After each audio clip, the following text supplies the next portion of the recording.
العالمین الحمد للہ الذی نور قلوب المؤمنین بنور المعرفۃ والایقان والصلاة والسلام والتحیۃ والاکرام علی اشرف الانبیاء فی کل حین وآن وعلی آلہ واصحابہ الکاملین فی العدل والاحسان اما بعد فاعوذ باللہ من الشیطان الرجیم بسم اللہ الرحمن الرحیم الا ان اولیاء اللہ لا خوف علیہم ولا هم یحزنون صدق اللہ مولانا العظیم وصدق رسولہ النبی الکریم الامین ونحن على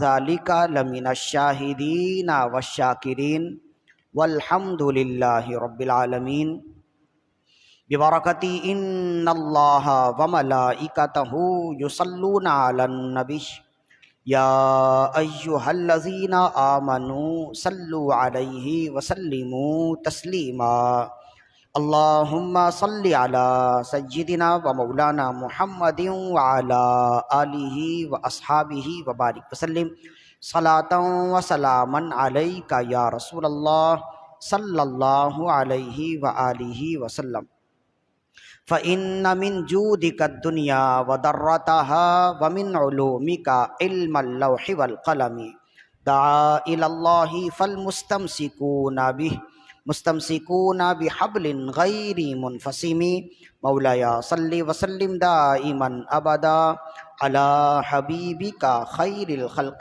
كلهم ثم الرضا عن أبي بكر وعن عمر وعن علي وعن عثمان ذي الكرم يا ربي بالمصطفى بلغ مقاصدنا واغفر لنا ما مضى يا واسع الكرم مولاي صل وسلم دائما ابدا على حبيبك خير الخلق كلهم حمد و صلات کے بعد تمام تعریف تمام محاسن و مکارم و محامد اسی ذوالجلال والاکرام کے لیے ہے جس نے لفظ کن سے کائنات کی تخلیق فرمائی۔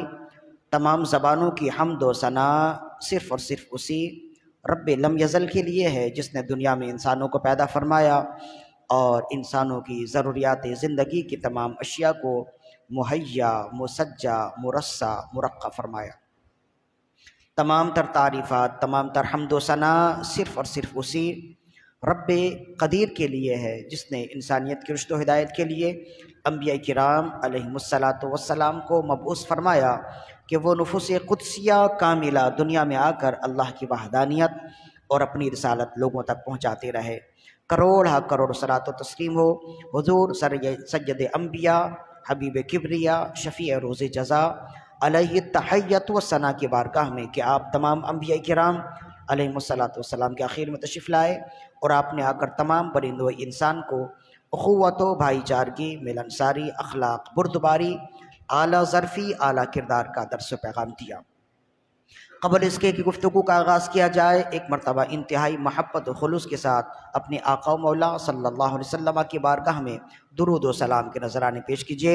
اللہم صلی علی سیدنا و مولانا محمد وعلی آلہ واصحابہ وبارک وسلم صلاۃ و سلام علیک یا رسول اللہ صلی اللہ علیہ وآلہ وسلم۔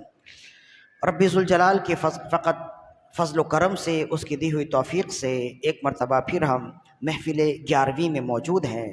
ماہ ربیع الثانی کی آج 11 تاریخ ہے، 1444 ہجری ہے، جس میں ہم موجود ہیں، اور آج کی شب اور آج کا دن یہ خاص ہے حضور سیدنا سرکار بغداد حضور غوث اعظم رضی اللہ عنہ کی نسبت سے، کہ آج کے دن ساری دنیا میں آپ کی یاد منائی جاتی ہے، آپ کا عرس سراپائے قدس منایا جاتا ہے، اور ساری دنیا کے مسلمان، ظاہر ہے کہ آپ کے معتقدین صرف ہم ہی نہیں ہیں بلکہ ساری دنیا میں آپ کے پیروکار، آپ کے معتقدین، آپ کے چاہنے والے موجود ہیں۔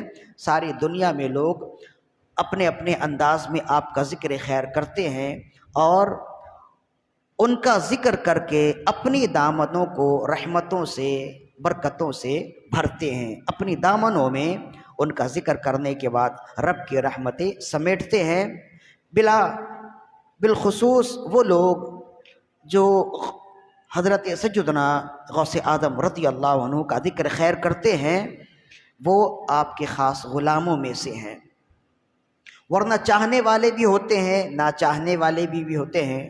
ہم خوش قسمت ہیں کہ ہم جدی پشتی غوث اعظم رضی اللہ عنہ کے چاہنے والوں میں ہیں، بلکہ ہم نے اپنے آباء و اجداد کو دیکھا ہے کہ چلتے پھرتے یا غوث المدد کہتے ہیں۔ ہم نے اپنے والدین کو دیکھا چلتے پھرتے ٹھوکر بھی لگ جائے تو یا غوث، چلتے پھرتے کچھ اٹھانا بھی ہو تو یا غوث، قدم اٹھانا بھی ہو تو یا غوث۔ ہم خوش قسمت ہیں اس حوالے سے کہ اللہ رب العزت نے ہمیں وہ گھرانہ عطا کیا جس گھرانے کے لوگ جہاں رب کی عبادت کرنے والے، جہاں رسول اللہ صلی اللہ علیہ وسلم سے حد درجہ محبت و عشق رکھنے والے، وہیں رب کے چاہنے والوں کی بارگاہ میں بھی عقیدت و احترام کے نذرانے پیش کرنے والے ہیں۔ ایسے لوگ بڑے خوش قسمت ہیں، بالخصوص اس پسمردہ دور میں جہاں ہر طرف بدعقیدگی ہے، جہاں بدعمالی موجود ہے وہیں بدعقیدگی بھی موجود ہے۔ جہاں رب کو نہ ماننے والے ہیں تو پھر اس سے بڑھ کر اور کیا بات ہو سکتی ہے۔ اگر غوث اعظم یا پیران پیر کو ماننے والے لوگ نہ ہوں یا ماننے والے لوگوں میں بعض ایسے لوگ ہوں جو نہ ماننے والے ہوں تو اس میں گھبرانے کی بات نہیں ہے۔ رب تو خالق اکبر ہے، رب کو نہ ماننے والے لوگ موجود ہیں، تو پھر اگر غوث اعظم کو غوث نہ ماننے والے ہوں یا غوث اعظم کو پیران پیر نہ ماننے والے ہوں تو اس میں کوئی گھبرانے کی بات نہیں ہے۔ یہ اپنا اپنا نصیب ہے، کوئی غوث کے نام پہ کھاتا ہے، کوئی بوس کے نام پہ کھاتا ہے، یہ اپنا اپنا نصیب ہوتا ہے۔ جسے رب نے جو توفیق دی ہے، ہمیں رب نے یہ توفیق دی کہ ہم صدقہ غوث کا کھاتے ہیں، انہیں رب نے یہ توفیق ہی چھین لی، اس وجہ سے وہ صدقہ بوس کا کھاتے ہیں۔ تو ہمارے لیے بڑی خوش قسمتی کی بات ہے آج کی شب ہم غوث اعظم رضی اللہ عنہ کا ذکر خیر کرنے کے لیے جمع ہوئے ہیں۔ دعا کیجئے کہ ایک دن ایسا بھی آئے کہ جس طرح ہم آج 11ویں یہاں منا رہے ہیں، غوث اعظم کے مزار کے دامن میں ہم سب بیٹھ کر غوث اعظم کی 11ویں منا رہے ہوں۔ یہ رب کے فضل سے، اگرچہ ایسا لگتا ہے ظاہری اسباب تو کچھ نہیں ہے، لیکن جب اسباب وہاں سے ہو جائیں تو خود بخود اسباب ہو جاتے ہیں، پر لگ جاتے ہیں اور انسان ایک لمحے میں اڑ کر یہاں سے وہاں پہنچ جاتا ہے۔ دعا کیجئے کہ کوئی 11ویں ایسی بھی ہو کہ ہم غوث اعظم رضی اللہ عنہ کے مزار کے دامن میں بیٹھے ہوں، صحن میں بیٹھے ہوں اور وہیں ہم پڑھ رہے ہوں یا غوث المدد، پیران پیر المدد، شیع اللہ یا شیخ عبد القادر جیلانی۔ تو یہ کب ممکن ہوگا؟ یہ اسی وقت ممکن ہوتا ہے۔ غوث اعظم اپنی بارگاہ میں اپنے دامن میں بدعقیدگوں کو نہیں بلاتے، عقیدت مندوں کو بلاتے ہیں۔ غوث پاک اپنی بارگاہ میں ان لوگوں کو بلاتے ہیں جو یہ چاہتے ہیں، جو اس بات کا یقین رکھتے ہیں کہ بے شک غوث اعظم رضی اللہ عنہ غوث اعظم ہیں۔ غوث کا مطلب ہوتا ہے قطب، اور قطب تو ساری دنیا میں ہوتے ہیں، یہ ایک الگ موضوع ہے۔ غوث اعظم رضی اللہ عنہ فقط قطب نہیں بلکہ قطب اعظم ہے۔ ہر شہر میں ایک قطب ہوتا ہے، جیسے ہر شہر کا ایک گورنر ہوتا ہے نا، ویسے ہی ہر شہر کا ایک قطب بھی ہوتا ہے۔ اور یہ تمام قطب یہ مختلف اصطلاحات ہیں، کوئی غوث ہوتا ہے، کوئی قطب ہوتا ہے، کوئی افراد ہوتا ہے، کوئی اقطاب ہوتا ہے، کوئی اوتاد ہوتا ہے، یہ الگ الگ نام ہیں، یہ الگ الگ درجے ہیں۔ اسے عام طور پر یوں سمجھ لیجئے جیسے کوئی کونسلر ہوتا ہے، کوئی وزیر اعظم ہوتا ہے، کوئی گورنر ہوتا ہے، اسی طرح اللہ تعالیٰ نے ان کے بھی درجے رکھے ہیں اور ان کے نام رکھے ہیں۔ جو پڑھنے والے ہیں، جو سننے والے ہیں، جو سمجھنے والے ہیں، جو علماء کی خدمت میں رہنے والے ہیں، وہ ان تمام باتوں کو جانتے ہیں۔ اللہ تعالیٰ سے دعا کیجئے کہ رب ذوالجلال ہماری آج کی حاضری اپنی بارگاہ میں قبول و مقبول فرمائے۔ امام سخاوی نے القول البدیع میں لکھا جو آپ کی بہت ہی خوبصورت کتاب ہے، اور علماء کرام اس کتاب کا بہت حد تک مطالعہ کرتے ہیں اور بہت شوق سے مطالعہ کرتے ہیں، اور بے شک یہ کتاب ایسی ہے کہ اس کا مطالعہ ہر خاص و عام کو کرنا چاہیے۔ جو عاشق رسول ہے اسے چاہیے اس کا مطالعہ ضرور کیا کرے۔ اردو میں بھی ہے اور مختلف زبانوں میں بھی ہے، عربی میں بھی موجود ہے۔ القول البدیع، امام سخاوی بہت بڑے محدث گزرے ہیں، ان کی کتاب ہے۔ فرماتے ہیں کہ شیخ ابو المظفر کے حوالے سے آپ نے روایت کی، فرماتے ہیں شیخ ابو المظفر اپنے زمانے کے بہت بڑے عالم و فاضل تھے، بہت بڑے وقت کے امام تھے۔ ایک مرتبہ سفر پر گئے اور دوران سفر ہی قافلہ بچھڑ گیا، اپنے قافلے سے الگ ہو گئے۔ جب قافلے سے الگ ہوئے تو ایک ویرانے میں پہنچ گئے۔ ایسے ویرانے میں پہنچے جہاں منزل تک پہنچنے کا بھی کوئی پتہ نہیں، گھر تک پہنچنے کا بھی کوئی آسرا نہیں۔ اب حیران و پریشان ہے، کبھی دائیں جاتے کبھی بائیں جاتے، کبھی آگے کی جانب سفر کرتے، جب تھک جاتے تو دل میں خیال آتا کہ نہیں منزل آگے کی جانب نہیں پیچھے کی جانب ہے، تو پھر پیچھے کی جانب سفر کرتے۔ یوں ہی سفر کرتے کرتے تھک گئے اور دل میں سوچنے لگے کہ یا اللہ کوئی ایسا سبب بن جائے، یا تو منزل تک پہنچ جاؤں یا واپس گھر تک پہنچ جاؤں، دو میں سے کوئی ایسا کام ہو جائے، کوئی ایک ایسا سبب بن جائے، کوئی ایک ایسا آسرا ہو جائے جس کی وجہ سے میں گھر تک پہنچ جاؤں۔ تو کہتے ہیں کہ نا امید ہونے ہی والے تھے کہ انہوں نے دیکھا اچانک آنکھ لگ گئی۔ جب آنکھ کھلی تو سامنے دیکھا کہ دو اللہ کے نیک لوگ کھڑے ہیں، اللہ والے کھڑے ہیں، جن کا سراپا بتاتا ہے کہ یہ واصل باللہ ہے، جن کا سراپا بتاتا ہے کہ یہ عام لوگ نہیں ہیں۔ اب یہ کھڑے ہوئے، دست بوسی کی، اور دست بوسی کرنے کے بعد پوچھنے لگے اس ویرانے میں آپ کیسے یہاں تشریف فرما ہے؟ میں تو یہاں بھٹک کر آ گیا، آپ حضرات اس ویرانے میں کیسے؟ تو کہنے لگے کہ اللہ نے ہمیں اسی ویرانے کے لیے ہی متعین کیا ہے، ہم امت محمد کے ان لوگوں کو راستہ دکھاتے ہیں جو راہ بھول گئے ہوتے ہیں۔ سمجھ گئے کہ یہ اللہ کے نبیوں میں سے نبی ہیں، یہ حضرت خضر ہیں۔ فوراً بڑھے، دست بوسی کی، اور دست بوسی کرنے کے بعد کہنے لگے آپ کو تو پہچان گیا، لیکن یہ آپ کے ساتھ کون صاحب ہے؟ فرمانے لگے کہ یہ بھی اللہ کے نبی ہیں، حضرت الیاس علی نبینا علیہ الصلوۃ والسلام۔ اور اللہ نے ہم دونوں کو یہ ڈیوٹی دی ہے، اللہ نے ہم دونوں کو یہ مقام و مرتبہ دیا ہے، یہ عہدہ دیا ہے کہ زمین میں امت محمد کا کوئی شخص اگر راستہ بھول جائے یا اس کا کوئی سامان کھو جائے یا اس کی سواری کھو جائے تو اللہ نے ہمیں یہ عہدہ دیا ہے اور ہمیں یہ منصب دیا ہے، ہمیں یہ کام سپرد کیا ہے کہ ہم ایسے لوگوں کو راستہ دکھائیں، منزل تک پہنچائیں۔ اگر ان کی سواری کھو گئی ہے، گم گئی ہے، تو سواری ان کے حوالے کریں۔ بہت خوش ہوئے، مردے کو تو تنکے کا سہارا بھی بہت ہوتا ہے، ڈوبتے کو تو تنکے کا سہارا بھی بہت ہوتا ہے۔ بہت خوش ہوئے کہ چلو میں تو اپنی زندگی سے نا امید ہو گیا تھا۔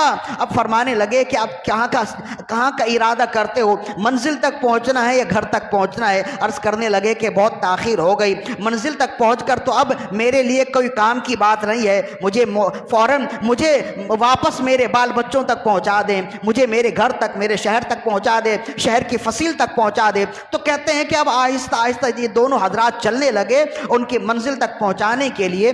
تو تھے یہ شیخ الحدیث تھے، پڑھے لکھے تھے، دیندار تھے۔ دل میں خیال آیا کہ کچھ گفتگو کروں، پھر دل میں خیال آیا کہ یہ کوئی معمولی شخصیات نہیں ہے، اتنا بڑا عہدہ ایک معمولی سا شخص دو نبیوں کے درمیان میں چل رہا ہے، کیا یہ معمولی بات ہے؟ کیا یہ معمولی وقت ہے؟ کوئی پیر و مرشد کے ساتھ اگر چلے تو پاؤں کانپنے لگتے ہیں، بشرطے کہ وہ باادب ہو، اس کا مزاج باادب ہو۔ یہ تو اللہ کے نبی ہیں، دو نبیوں کے درمیان میں یہ چل رہے ہیں اور انتہائی خرامہ چل رہے، ایسے کہ کہیں کوئی ایسی بات نہ ہو جائے، بے ادبی نہ ہو جائے، چلنا مشکل ہے، گفتگو کیسے کریں؟ تو انتہائی ہمت بچا کر، ہمت بنا کر کہنے لگے کہ حضور میں کچھ عرضی کرنا چاہتا ہوں۔ ہمت جوڑ کر یہ کہنے لگے کہ میں کچھ عرضی کرنا چاہتا ہوں، کچھ گزارش کرنا چاہتا ہوں۔ فرمائے کہ ضرور بولو۔ عرض کرنے لگے کہ آپ نے تو بڑا زمانہ پایا، بڑے لوگ دیکھے اور بڑی امتیں دیکھی، بڑے انبیاء کرام کو آپ نے دیکھا ہے، اب آپ مجھے فقط یہ بتائیں کیا آپ نے رسول اللہ کو بھی دیکھا ہے؟ تو فرمانے لگے بے شک جب میں نے انبیاء کرام کو دیکھا ہے تو رسول اللہ کو نہ دیکھا ہوگا؟ کہنے لگے بے شک جب آپ نے رسول اللہ صلی اللہ علیہ وسلم کو دیکھا ہے تو کیا آپ کبھی رسول اللہ کی مجلس میں بیٹھے؟ کیا آپ کبھی رسول اللہ صلی اللہ علیہ وسلم کے محفل میں بیٹھنے کا آپ کو اتفاق ہوا؟ تو کہنے لگے بے شک ایک مرتبہ نہیں کئی بار ایسی سعادت ملی کہ میں رسول اللہ صلی اللہ علیہ وسلم کی بارگاہ میں بیٹھا، آپ کی مجلس میں بیٹھا تو عرض کرنے لگے حضور میں فقط یہ گزارش کرنا چاہتا ہوں، یہ عرضی کرتا ہوں کہ جب آپ نے رسول اللہ کی محفل میں بیٹھنے کی سعادت حاصل کی ہے تو آپ نے بہت کچھ سنا بھی ہوگا۔ سرکار مدینہ صلی اللہ علیہ وسلم کی زبان حق کے ترجمان سے بہت کچھ سنا بھی ہوگا۔ فقط میری یہ خواہش ہے کہ جو کچھ آپ نے رسول اللہ سے سنی ہے اس میں سے کچھ مجھے بھی سنا دیجئے تاکہ میں آپ کے ذریعے سے رسول اللہ کی روایت آگے پہنچاؤں۔ کتنی بڑی بات ہے کہ کوئی یہ کہے کہ قال رسول اللہ صلی اللہ علیہ وسلم، کہ مجھے رسول اللہ صلی اللہ علیہ وسلم نے براہ راست یہ بتایا ہے، تو یہ تو بہت بڑی بات ہے نا۔ امام بخاری جب حدیث نقل کرتے ہیں نا تو آپ کی حدیث کی سند میں 4 5 افراد ہوتے ہیں۔ وہ کہتے ہیں میں نے اپنے استاد سے سنا، وہ کہتے ہیں میں نے اپنے استاد سے سنا، وہ کہتے ہیں میں نے اپنے استاد سے سنا۔ 5 6 افراد جانے کے بعد پھر صحابی آتے ہیں اور صحابی کہتے ہیں میں نے رسول اللہ سے سنا ہے۔ تو یہ بھی بہت بڑی بات ہوتی ہے کہ درمیان میں جتنے سننے والے ہیں سب نیک اور پرہیزگار ہیں، سب کا سلسلہ ملا ہوا ہے۔ تو جس کا سلسلہ ملا ہو اور جس کی لڑی ایک دوسرے سے جڑی ہو اور نیک اور پرہیزگار ہو تو اس حدیث کو کہتے ہیں صحیح حدیث ہے۔ تو یہ کتنی بڑی بات ہوگی کہ حضرت خضر نے رسول اللہ سے سنا اور یہ رسول اللہ کا فرمان حضرت خضر سے سن کے روایت کر رہے ہیں، تو بہت بڑی سعادت مندی ہے، بہت بڑی بات ہے، بہت بڑا مقام ہے۔ اسی بڑے مقام کے حصول کے لیے، اس سعادت کو لینے کے لیے وہ عرض کرنے لگے حضور میں فقط یہ چاہتا ہوں کہ آپ نے رسول اللہ صلی اللہ علیہ وسلم سے بہت کچھ سنا ہے تو آپ مجھے کچھ سنا دیجئے تاکہ وہ روایت میں لے لوں، وہ یہ میں یاد کر لوں، اور آگے جب میں بیان کروں تو میں کہوں کہ سمیت الخضر وہو سمیت رسول اللہ صلی اللہ علیہ وسلم فی مجلسہ، میں نے حضرت خضر سے سنا اور انہوں نے رسول اللہ کی مجلس میں بیٹھ کر رسول اللہ سے سنا ہے، تاکہ میری سند متصل ہو جائے، مجھے یہ بہت بڑی سعادت مل جائے۔ تو حضرت خضر علی نبینا علیہ الصلوۃ والسلام نے فرمایا اگر تمہاری یہی خواہش ہے تو یہ چند احادیث ہیں، میں نے تو بہت ساری باتیں سنی ہیں، یہ چند روایات ہیں جو میں تمہیں پیش کر رہا ہوں، یہ تم میرے واسطے سے رسول اللہ کا پیغام لوگوں تک آگے پہنچا دینا۔ اب آپ نے چند احادیث نقل کی، چند احادیث روایت کی۔ سب سے پہلی حدیث تو آپ نے فرمائی کہ رسول اللہ صلی اللہ علیہ وسلم کو میں نے سنا، سمیت رسول اللہ صلی اللہ علیہ وسلم فی مجلسہ وہو یقول، میں نے رسول اللہ صلی اللہ علیہ وسلم کو سنا، آپ کی مجلس میں سنا، آپ کی محفل میں سنا، آپ فرماتے تھے ما من مؤمن یصلی علی محمد نضر اللہ بہ ونورہ اللہ قلبہ، کوئی مومن ایسا نہیں جو محمد صلی اللہ علیہ وسلم کی بارگاہ میں درود و سلام کے نذرانے پیش کرے۔ جو مومن اپنے آقا و مولا صلی اللہ علیہ وسلم کی بارگاہ میں درود و سلام کے نذرانے پیش کرے، اللہ اس کے دل کو ہرا بھرا کر دے گا اور اس کے دل کو اپنے نور سے منور اور آویزہ کر دے گا۔ صلو علی الحبیب اللہم صلی علی سیدنا و مولانا محمد وعلی آلہ و اصحابہ وبارک وسلم صلاۃ و سلام علیک یا رسول اللہ۔ بہت بڑی بات تھی کہ رسول اللہ کا پیغام حضرت خضر کی زبانی مل گیا، رسول اللہ کا فرمان حضرت خضر علیہ السلام کی زبانی ملا۔ پھر فرمانے لگے مزید کرم فرمائیے، دوسری حدیث پیش کرنے لگے، فرمانے لگے قال رسول اللہ صلی اللہ علیہ وسلم سمعت رسول اللہ صلی اللہ علیہ وسلم فی مجلسہ وہو یقول، میں نے رسول اللہ صلی اللہ علیہ وسلم سنا، آپ کی مجلس میں سنا، آپ نے ارشاد فرمایا من قال صلی اللہ علی محمد یطہر قلبہ کما یطہر قلبہ کما یطہر الثوب الماء، فرمائے جو شخص محمد صلی اللہ علیہ وسلم پر درود و سلام کے نذرانے پیش کرے، اللہ اس کا دل ایسے صاف کر دیتا ہے جیسے پانی گندے کپڑے کو صاف کر دیتا ہے۔ صلو علی الحبیب اللہم صلی علی سیدنا و مولانا محمد وعلی آلہ و اصحابہ وبارک وسلم صلاۃ و سلام علیک یا رسول اللہ صلی اللہ علیہ وآلہ وسلم۔ پھر فرمایا کہ رسول اللہ صلی اللہ علیہ وسلم نے فرمایا انی سمیت رسول اللہ صلی اللہ علیہ وسلم فی مجلسہ وہو یقول، میں نے رسول اللہ صلی اللہ علیہ وسلم سے سنا، آپ کی مجلس میں سنا، آپ نے ارشاد فرمایا من قال صلی اللہ علی محمد فتح علی نفسہ 70 70 بابا من الرحمہ، جس نے رسول اللہ صلی اللہ علیہ وسلم کی بارگاہ میں ایک مرتبہ درود و سلام کے نذرانے پیش کیے، اس نے اللہ کی رحمت کے 10 دروازے اپنے اوپر کھول لیے۔ صلو علی الحبیب اللہم صلی علی سیدنا و مولانا محمد وعلی آلہ و اصحابہ وبارک وسلم صلاۃ و سلاما علیکہ یا رسول اللہ صلی اللہ علیہ وسلم۔ بہت خوش ہوئے، بہت ہی فرحت کا اظہار کیا کہ اتنی بڑی سعادت مجھے ملی کہ رسول اللہ کا فرمان ایک واسطے سے مجھے ملا۔ اب میں جس سے بھی روایت کروں گا، میرے زمانے میں کوئی دوسرا ایسا شخص نہیں ہوگا جو رسول اللہ کا فرمان ایک واسطے سے بیان کرے۔ بہت ہی بڑی بات تھی، اس پر راضی ہو گئے، لیکن دل میں خیال آیا اور اس خیال کو حضرت خضر کی بارگاہ میں پیش کیا۔ کہنے لگے حضور بات یہ ہے، یہ آپ کی بہت بڑی کرامت، یہ میرے لیے بہت بڑی سعادت مندی ہے، یہ آپ کی مہربانی ہے، یہ آپ کی عطا ہے کہ آپ نے مجھ پر کرم کیا اور رسول اللہ کا فرمان مجھے سنایا۔ اتنا ہی بہت ہے، میں راضی ہو گیا، میں خوش ہو گیا۔ لیکن ایک بات ہے جو دل میں کھٹکتی ہے، وہ بات یہ ہے کہ بے شک آپ رسول اللہ صلی اللہ علیہ وسلم کی محفل میں بیٹھے، مجلس میں بیٹھے، بہت ساری باتیں آپ نے سنی، لیکن آپ نے 3 روایت مجھے دی ہے اور تینوں روایت کا موضوع ایک ہی ہے، درود و سلام کی فضیلت۔ حالانکہ رسول اللہ نے مختلف اور بھی موضوعات پر فرمان دیے ہوں گے جو آپ نے سنے ہیں، جو آپ آگے بیان کر سکتے ہیں، لیکن آپ نے مجھے 4-5 احادیث ہیں جو کتاب میں موجود ہیں، فرمائے آپ نے مجھے جتنی احادیث دیں جو میں آگے روایت کروں، تمام احادیث کا موضوع تو ایک ہی ہے، درود و سلام کی فضیلت۔ اور بھی کسی دوسرے موضوع پر بھی اگر آپ کوئی مجھے حدیث روایت دے دیں، کوئی مجھے حدیث سنا دیں تو میں آگے بیان کروں۔ فرمانے لگے، حضرت خضر علیہ السلام مسکرائے اور فرمانے لگے اس کا جواب دینے سے پہلے یہ واقعہ سنو۔ کہنے لگے کہ بنی اسرائیل کے ایک نبی حضرت اسماعیل رضی علیہ نبینا علیہ الصلوۃ والسلام جب اپنی امت پر، اپنے لوگوں پر بطور نبی اللہ رب العزت کی جانب سے مبعوث کیے گئے تو وہ لوگ انکار کرنے لگے، اور بات یہاں تک پھیل گئی کہ جو منکرین تھے وہ مقابلہ کے لیے آئے۔ اب کہتے ہیں حضرت اسماعیل اللہ کے نبی ہے، بنی اسرائیل کے نبی ہیں،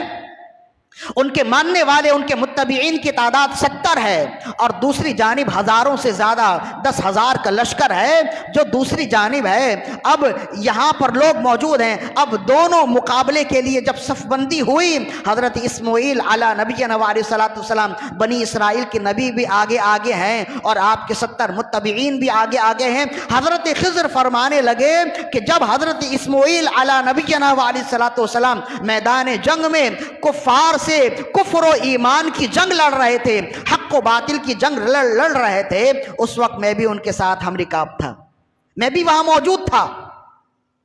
تو جب صف بندی ہوئی تو آپ کے جو اہل ایمان تھے وہ کہنے لگے کہ اے اللہ کے نبی، اس طرف تعداد بہت بڑی ہے، ہماری تعداد بہت کم ہے، حالانکہ ہم حق پر ہیں، ہم جان دینے سے ڈرتے نہیں، لیکن ایک بات ہے کہ اس طرف تعداد ہم سے ڈبل سے بھی زیادہ ہے اور ہماری تعداد کم ہے، تو ہم کیسے جیتیں گے؟ تو کہتے ہیں اللہ کے نبی اسماعیل علی نبینا علیہ الصلوۃ والسلام مسکرائے اور فرمائے اس طرف جتنی بڑی تعداد ہے، لیکن ہمارے پاس ایک ایسی قوت ہے کہ ان میں سے کسی کے پاس نہیں ہے۔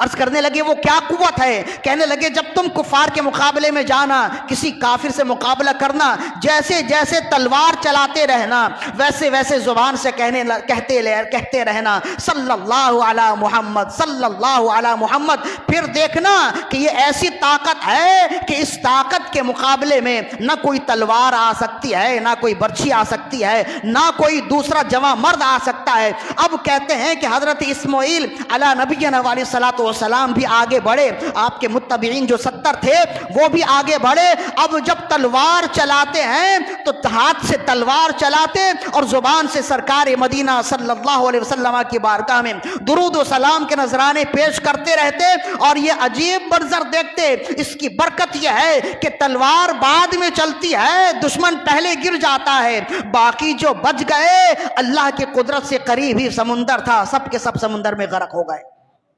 سب کے سب فنا ہو گئے۔ تو حضرت خضر فرماتے ہیں میں نے آپ کو 3-4 حدیثیں دی ہیں جس کا موضوع ایک ہی ہے، درود و سلام کی فضیلت ہے، اور آپ نے کہا کہ کسی اور موضوع پہ بھی حدیث دیجئے۔ اس کی وجہ یہ ہے میں نے کوئی اور موضوع بیان نہیں کیا، فقط درود و سلام کا موضوع ہی بیان کیا، اور اسی پر میں نے تمہیں حدیث دی ہے۔ اس کی وجہ یہ ہے تم نے دنیا نہیں دیکھی، میں نے دنیا دیکھی ہے۔ ہر نبی کی امت ہر زمانے میں جس کا جو بھی مسئلہ حل ہوا ہے درود و سلام کے صدقے سے حل ہوا ہے۔ اللہ اکبر، یا رسول اللہ، یا غوث اعظم دستہ زندہ آباد زندہ آباد۔ تو جس کا جو مسئلہ بھی حل ہوا ہے درود و سلام کے صدقے میں، درود و سلام کی برکت سے حل ہوا ہے۔ اس وجہ سے میں نے تمہیں جتنی روایات دی ہیں وہ ساری کی ساری درود و سلام کی فضیلت میں ہیں، تاکہ تم اسے لے جاؤ، بیان کرو۔ قیامت تک ہر مسئلے کے حل کے لیے جب درود و سلام ہی کافی ہے تو پھر دوسری بات کی ضرورت ہی کیا ہے؟ جب ہر مسئلے کے حل کے لیے درود و سلام موجود ہے تو یہ نام کوئی کام بگڑنے نہیں دیتا، بگڑے بھی بنا دیتا ہے۔ سب نام محمد، صلو علی الحبیب، اللہم صلی علی سیدنا و مولانا محمد وعلی آلہ و اصحابہ وبارک وسلم، صلاۃ و سلاما علیک یا رسول اللہ صلی اللہ علیہ وآلہ وسلم۔ یہ بھولا ہوا سبق ہوتا ہے جو وقتاً فوقتاً ہم دہرانے کی کوشش کرتے اور بتانے کی کوشش کرتے ہیں کہ جو ورد ہم بھول گئے ہیں، جو سبق ہم بھول گئے ہیں، دوبارہ یاد کر لیں اور یہ اچھی طرح یاد رکھیں۔ ہر زمانے میں ہر اٹکا ہوا کام درود و سلام کے صدقے ہی بنا ہے، اور جس کا بھی کام اگر بنے گا تو درود و سلام کے صدقے میں ہی بنے گا۔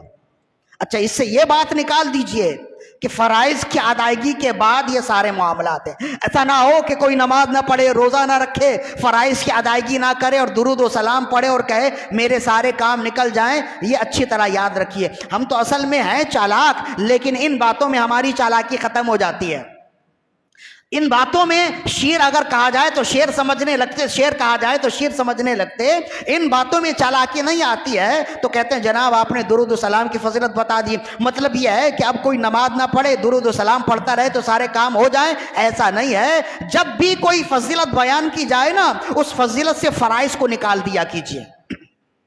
نماز کی فضیلت، روزوں کی فضیلت، جتنے فرائض ہیں، حرام و حلال جو فرائض ہیں وہ سب نکال دیجئے۔ مطلب یہ ہے کہ جو فرائض کی ادائیگی کرتا رہے گا، حرام و حلال کی تمیز رکھے گا، اس کے ساتھ ساتھ درود و سلام پڑھتا رہے گا، اس کے کوئی کام رکیں گے نہیں، ہو جائیں گے۔ اصل فضیلت یہ ہے، ورنہ مسئلہ یہ ہوتا ہے کہ پھر اگر درود و سلام کی فضیلت بیان کر دی جائے تو کہتے ہیں جناب آپ نے نماز کو تو ڈی گریڈ کر دیا۔ تو نماز کو کوئی ڈی گریڈ کبھی نہیں کر سکتا، نماز افضل العبادات ہے، اسے کوئی بھی ثانوی درجہ دے ہی نہیں سکتا۔ صلو علی الحبیب، اللہم صلی علی سیدنا و مولانا محمد معدن الجود والکرم وعلی آلہ و اصحابہ وبارک وسلم، صلاۃ و سلاما علیک یا سیدی یا رسول اللہ صلی اللہ علیہ وآلہ وسلم۔ ہر زمانے میں اولیاء کاملین بھی ہوتے ہیں اور صوفیاء کاملین بھی ہوتے ہیں، علماء اعظام بھی ہوتے ہیں، مشائخ اعظام بھی ہوتے ہیں، شیخ الحدیث بھی ہوا کرتے ہیں۔ ہر زمانے میں ہوتے ہیں نا جو اکابرین امت کہلاتے ہیں، جو امت جن پر اعتماد کرتی ہے، امت جنہیں اپنا قائد کہتی ہے۔ ہمارے زمانے میں بھی ہے نا کہ اگر کوئی مسئلہ ہو جائے تو پھر وہ آگے جاتے اور مسئلے کو حل کرتے ہیں۔ ہر زمانے میں ایسے قائدین ہوئے کہ جن کا اعتماد اپنی قوم پر ہوتا ہے، امت پر ہوتا ہے، اور امت کا اعتماد ان پر ہوتا ہے۔ حضور سیدنا غوث اعظم رضی اللہ عنہ کے زمانے میں بھی ایسے بہت سے لوگ تھے۔ ظاہر ہے کہ کوئی شخص اپنے زمانے میں جب علم کا، فضل کا حامل ہوتا ہے، مشہور ہو جاتا ہے، تو یہ ضروری نہیں ہے کہ اس کے زمانے میں کوئی دوسرا مشہور نہ ہو۔ غوث اعظم رضی اللہ عنہ کے زمانے میں بھی بہت بڑے بڑے لوگ تھے، علماء میں بھی بڑے بڑے لوگ تھے، صوفیہ میں بھی شیخ احمد رفاعی رحمہ اللہ غوث اعظم رضی اللہ عنہ کے زمانے میں ہی تھے، اور بہت بڑا مقام و مرتبہ ہے، کبھی وقت ملا تو ان کے حوالے سے بیان کریں گے۔ یہ غوث اعظم رضی اللہ عنہ کے ہم زمانہ ہیں، تو آپ کے ہم زمانہ لوگوں میں ایک حضرت امام ابن جوزی رحمہ اللہ بھی ہیں، عبد الرحمن ابن جوزی۔ اب یہ کون ہیں؟ زبردست محدث ہیں اور زبردست عاشق رسول۔ ایسے زبردست محدث غوث اعظم کے زمانے کے ہیں، ایسے زبردست محدث ہیں کہ یہ فرمایا کرتے تھے کہ میرے زمانے تک کوئی بھی کسی بھی طرح کی حدیث بیان کرے گا میں اس حدیث کو جاننے والا ہوں گا، سوائے حضرت خضر کے، اس لیے کہ انہوں نے رسول اللہ کا زمانہ پایا ہے۔ فرماتے تھے میرے زمانے میں حدیث کو جاننے والا سوائے حضرت خضر کے مجھ سے بڑا کوئی نہیں ہے۔ اتنا بڑا دعویٰ کرنے والے حضرت شیخ عبد الرحمن ابن جوزی رحمہ اللہ، اور یہ فقط دعویٰ نہیں ہے، ان کی کتابیں آج بھی موجود ہیں۔ جب ان سے کسی نے پوچھا کہ آپ نے علم حدیث اور علم قرآن پر کتنی کتابیں لکھی ہیں، فرمایا 350 سے زیادہ مجھے یاد پڑتی ہیں کہ کتابیں لکھی ہیں، اور ان میں سے ایک ایک کتاب 20 جلدوں کی ہے۔ کیا مقام و مرتبہ ہوگا ان کا کہ جنہوں نے زندگی لگائی ہے علم حدیث پڑھنے میں، علم قرآن پڑھنے میں، اور فقط علم حدیث پر ہی آپ کی کتاب نہیں ہے، جامع المسانید 44 جلدوں پہ آپ کی حدیث کی کتاب آج کے دن میں موجود ہے۔ جامع المسانید آج کے دن میں بھی کہیں 40 جلدوں پہ ملتی ہے، کہیں 52 جلدوں پہ بھی ملتی ہے، مختلف مطابع چھاپتے ہیں۔ آپ کی حدیث کی، آپ کی تفسیر کی کتاب زاد المسیر 8 جلدوں میں قرآن مجید کی تفسیر موجود ہے۔ مختلف علوم و فنون پر آپ نے کتابیں لکھی اور کتابیں چھوڑی ہیں۔ یہ غوث اعظم رضی اللہ عنہ کے ہم زمانہ رہے اور عاشق رسول بھی رہے، ایسے عاشق رسول کہ جب کوئی پوچھتا کہ آپ نے رسول اللہ صلی اللہ علیہ وسلم کی اتنی حدیثیں کیسے یاد کر لی، آپ کو حافظ الحدیث کا لقب دیا گیا ہے۔ حافظ الحدیث کا مطلب سمجھتے ہیں؟ جسے 1 لاکھ حدیث زبانی یاد ہو۔ ہمارے لیے کہنا آسان، آپ کے لیے سننا آسان ہے۔ ہم اگر یاد کرنے کی کوشش کریں نا تو ایک حدیث بھی بہت مشکل ہے ہمیں یاد کرنا۔ انہوں نے 1 لاکھ حدیثیں، اور صرف حدیث کا متن نہیں، پوری سند جو ہوتی ہے، 10-12 افراد ہوتے ہیں پوری، جسے کہتے ہیں سند، پوری سند کے ساتھ حدیث یاد کرنے والے یہ امام عبد الرحمن ابن جوزی رحمہ اللہ ہیں۔ اور اصل بات یہ ہے کہ ہماری ترجیحات بھی ختم ہو گئی ہے نا، اگر ہم یاد کرنے پہ آئیں تو بہت ساری چیزیں یاد کر لیتے ہیں، اگر یاد نہ کریں تو ہم حدیثیں، چھوٹی چھوٹی حدیث بھی ہوتی ہیں، الصلاۃ معراج المومنین، نماز مومن کی معراج ہے، الطہارۃ نصف الایمان، طہارت آدھا ایمان ہے، الحیاء الایمان کلہ، حیا کل کا کل ایمان ہے۔ یہ چھوٹی چھوٹی حدیثیں ہیں، یہ بھی یاد کرنے کی کوشش کیجئے۔ بڑی سعادت مندی ہے کہ رسول اللہ کی حدیث لے کر ہم قبر میں جائیں، اور اس لیے کہ رسول اللہ صلی اللہ علیہ وسلم کا فرمان بھی ہے، آپ نے فرمایا جو میری 40 حدیثیں یاد کر لے، قیامت کے دن جب وہ اٹھے گا تو میرے ساتھ اٹھے گا۔ اور ایک روایت میں فرمایا قیامت کے دن جب اٹھے گا تو وہ شہداء کے ساتھ اٹھے گا۔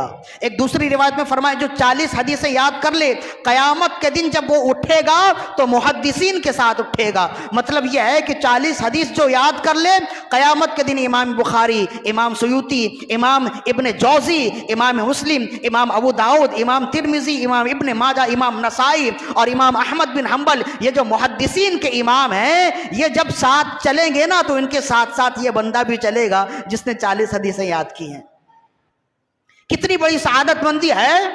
تو اپنی مصروفیات میں سے اسے بھی اپنی زندگی کا حصہ بنائیے، زیادہ مشکل نہیں ہے، تھوڑی سی محنت کریں گے تو یہ یاد کرنے میں کامیاب ہو جائیں گے، اس کی برکتیں تو ملیں گی، اور بھلے اس پر عمل کریں نہ کریں، جب یہ یاد کر لیں گے تو اللہ پاک مزید توفیق دے گا تو پھر عمل بھی کرنے لگ جائیں گے۔ پہلے تو یاد ہے نا، پہلے یاد کریں گے تو پھر عمل کریں گے نا، تو یہ یاد کرنے کی بھی کوشش کیجئے۔ تو علامہ عبد الرحمن ابن جوزی رحمہ اللہ حافظ الحدیث، 350 کتابوں کے مصنف اور 1 لاکھ حدیثیں زبانی یاد رکھنے والے، جب ان سے پوچھتا نا کوئی کہ آپ نے اتنی محنت کی اور چھوٹی سی عمر میں آپ نے اتنی حدیثیں یاد کر لی، تو کہتے ہیں کہ بچپن سے میرا ایک ہی شوق رہا، میری ایک ہی لگن رہی، میں بچپن سے اپنے گھر سے کھانا لے کر نہر کے کنارے ایک درخت کے نیچے بیٹھ جاتا، اور مجھے جو حدیث کی کتاب ہوتی، اس حدیث کی کتاب سے میں حدیث یاد کرتا رہتا، حتیٰ کہ شام کا سایہ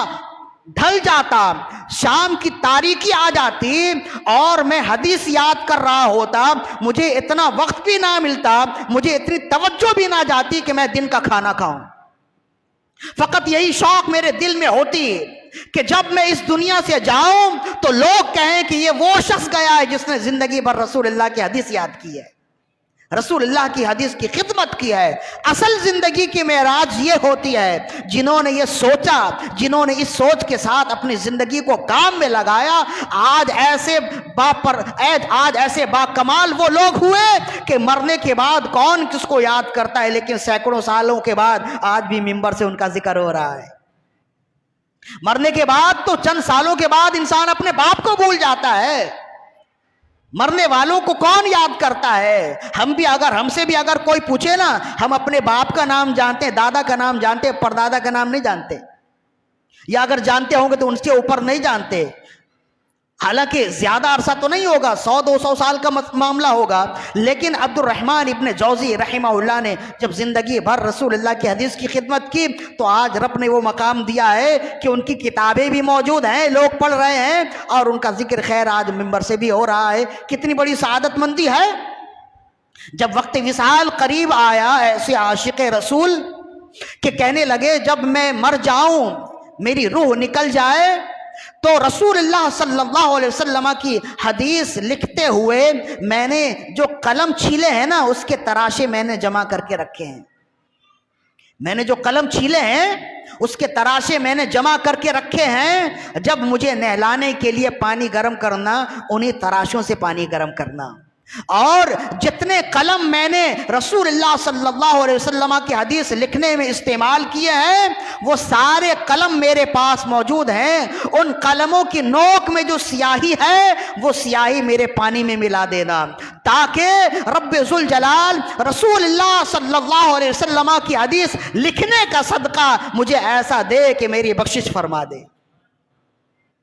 تو کہتے ہیں ان کا پانی، ان کے نہلانے کے لیے جب پانی گرم کیا گیا، اتنے تراشے تھے کہ پانی گرم بھی ہو گیا، اس کے باوجود تراشے محفوظ رہے۔ جو لوگوں نے بطور تبرک لے لیے کہ یہ اس قلم کے تراشے ہیں جس قلم سے عبد الرحمن ابن جوزی نے رسول اللہ کا فرمان لکھا ہے۔ کتنی بڑی سعادت مندی، کیسی جلالت علمی ہے۔ ان تمام علوم فضیلت کے باوجود، ان تمام جلالت علمی کے باوجود بسا اوقات ایسا ہوتا ہے کہ انسان کسی بھی معاملے میں بہت زیادہ سخت ہو جاتا ہے، تو عبد الرحمن ابن جوزی کے مزاج میں بھی سختی آ گئی، ان کے مزاج میں سختی آ گئی۔ یہی وجہ ہے کہ آج کے دن تک علماء کرام اور محدثین جو علم حدیث پڑھنے پڑھانے والے ہیں وہ جانتے ہیں کہ عبد الرحمن ابن جوزی اگر کسی حدیث کو ضعیف کہہ دے تو ان کا کہنا کافی نہیں ہوتا ہے، اس لیے کہ ان کے مزاج میں سختی تھی۔ تو پھر کہتے ہیں کہ ان کے علاوہ بعد کے جو محدثین محققین ہیں ان کا بھی فرمان، ان کی تحقیق دیکھنی ضروری ہے۔ اگر وہ بھی کہیں حدیث ضعیف ہے تو پھر واقعی، ورنہ فقط ابن جوزی کا کہہ دینا یا ابن جوزی کی تحقیق کو بیان کر دینا کسی حدیث کے ضعیف یا کسی حدیث کے موضوع ہونے کے لیے یہ کافی نہیں ہے۔ کیوں؟ اس لیے کہ ان کے مزاج میں سختی تھی۔ محدثین کے مزاج کا بھی اثر ہو جاتا ہے نا دین میں۔ جیسے کہتے ہیں امام ترمذی ہیں، یہ سیاح کے امام ہے نا، کہتے ہیں اگر یہ کسی حدیث کو صحیح کہہ دیں یا حسن کہہ دیں تو ان کا صحیح کہنا بھی کافی نہیں ہے، حسن کہنا بھی کافی نہیں ہے، اس لیے کہ ان کے مزاج میں اتنی نرمی ہے، ان کے مزاج میں ایسی وسعت ہے، بسا اوقات یہ ضعیف حدیث کو صحیح حدیث کہہ دیتے ہیں۔ تو کبھی کبھی ایسا ہوتا ہے کہ انسان کے مزاج میں نرمی ہوتی ہے تو وہ ایسے اقوال بھی نقل کر دیتا، اور کبھی سختی ہوتی ہے تو ایسے اقوال بھی نقل کر دیتا ہے۔ تو اسی وجہ سے ان کا تعاقب کیا۔ پھر بعد میں آ کے امام سیوطی نے بہت سی احادیث وہ ہیں جو امام ابن جوزی نے نقل کی اور اس کو موضوع کہا، پھر امام سیوطی آئے اور آپ نے دوسری سند سے اس حدیث کو ثابت کیا اور فرمایا یہ حدیث موضوع نہیں ہے، یہ ان کا تفرد ہے، یہ ان کے مزاج کی سختی ہے کہ انہوں نے اس حدیث کو موضوع لکھ دیا ہے۔ تو بہت بڑے حدیث کے امام بھی تھے، عاشق رسول بھی تھے، لیکن علم حدیث کی وجہ سے یا کسی اور وجہ سے مزاج میں سختی آ گئی۔ اب جب مزاج میں سختی آئی تو صوفیاء کرام سے بغض و عناد رکھنے لگے، صوفیاء کرام کو اچھا نہیں سمجھتے۔ یہی وجہ ہے کہ صوفیاء کرام کی رد میں ان کی ایک کتاب آج کے دن تک موجود ہے، تلبیس ابلیس۔ جب آپ پڑھیں گے اردو ترجمے کے ساتھ بھی ہے، گوگل سرچ بھی کریں گے تو یہ کتاب آپ کو مل جائے گی، تلبیس ابلیس کے نام سے، کافی ضخیم کتاب ہے۔ اس کا موضوع یہ ہے، صوفیاء کرام کے رد میں آپ نے پوری کتاب لکھی تلبیس ابلیس کے نام پہ۔ تو مزاج میں سختی تھی.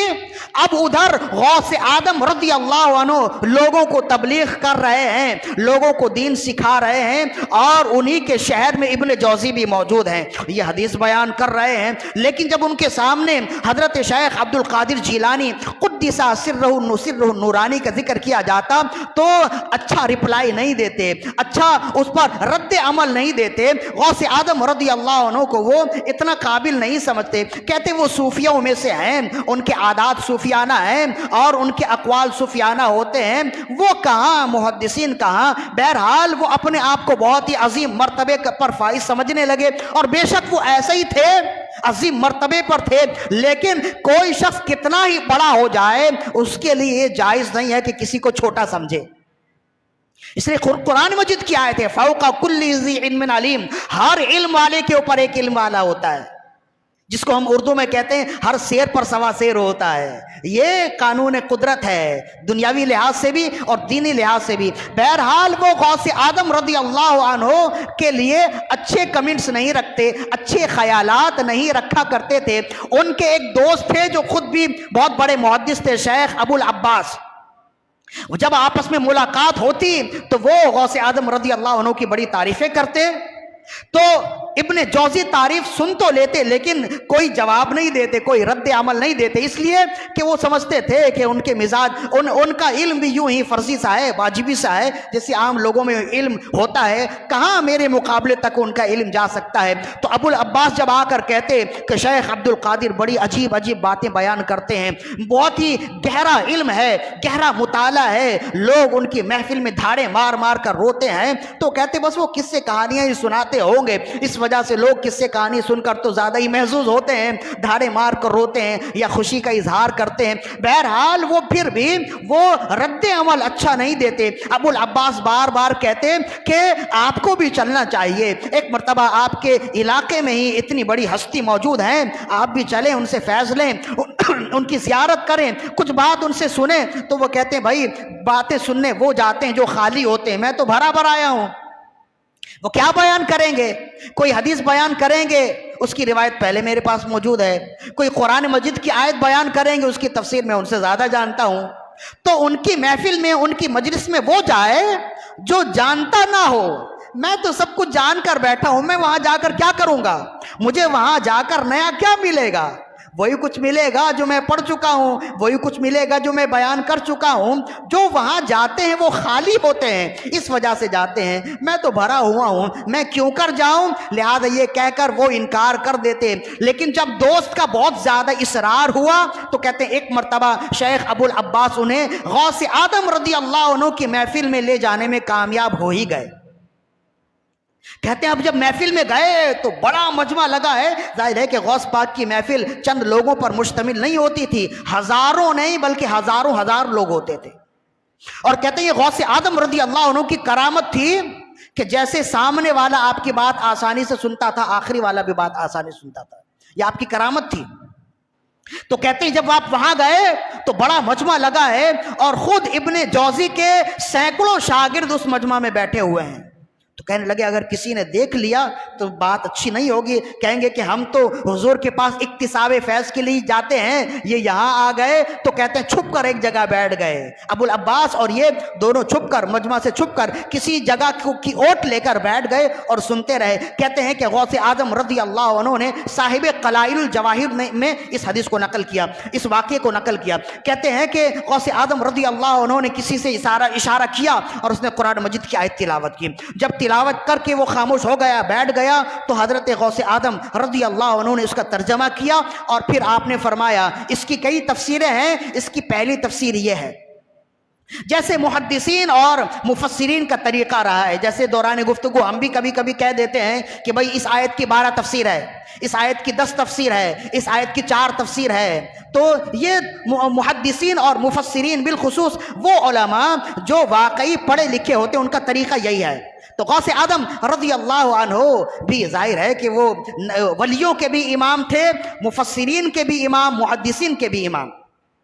تو کہتے ہیں کہ جب ان کے سامنے قرآن مجید کی تلاوت کی گئی، آپ نے ترجمہ کیا اور ترجمہ کرنے کے بعد بیان کرنے کے لیے بیٹھے. آپ فرمانے لگے اس کی کئی تفسیر ہے، اس کی پہلی تفسیر یہ ہے پھر آپ پہلی تفسیر پر تھوڑی دیر گفتگو کرنے لگے. شیخ ابو العباس ابن جوزی سے پوچھنے لگے یہ تفسیر آپ کو یاد ہے, یہ تفسیر آپ کے علم میں ہے؟ فرمانے لگے ہاں میں جانتا ہوں, مجھے تو معلوم تھا کہ یہ یہی بیان کریں گے جو میں کتابوں میں لکھ چکا ہوں, جو مجھے معلوم ہے. تو کہتے ہیں پھر وہ خاموش ہو گئے. کہتے ہیں پھر غوث اعظم رضی اللہ عنہ نے دوسری تفسیر بیان کی. فرمایا اس کی دوسری تفسیر یہ ہے. پھر اس پر جب گفتگو کرنے لگے ابو العباس نے ابن جوزی سے پوچھا کہ آپ کو یہ تفسیر معلوم ہے, علم میں ہے؟ فرمانے لگے ہاں مجھے معلوم ہے. اب اس کے بعد یہ بیان کریں گے, یہ بھی میں جانتا ہوں. تیسری تفسیر بیان کی. ابو العباس نے پوچھا ابن جوزی سے کہ کیا آپ کو یہ تفسیر معلوم ہے؟ کہنے لگے بے شک مجھے معلوم ہے. یوں ہی کرتے کرتے 11 تفسیر غوث اعظم رضی اللہ عنہ نے بیان کیے, اور ہر تفسیر کے بعد ابو العباس پوچھتے اور ابن جوزی کہتے مجھے معلوم ہے, مجھے معلوم ہے, مجھے معلوم ہے.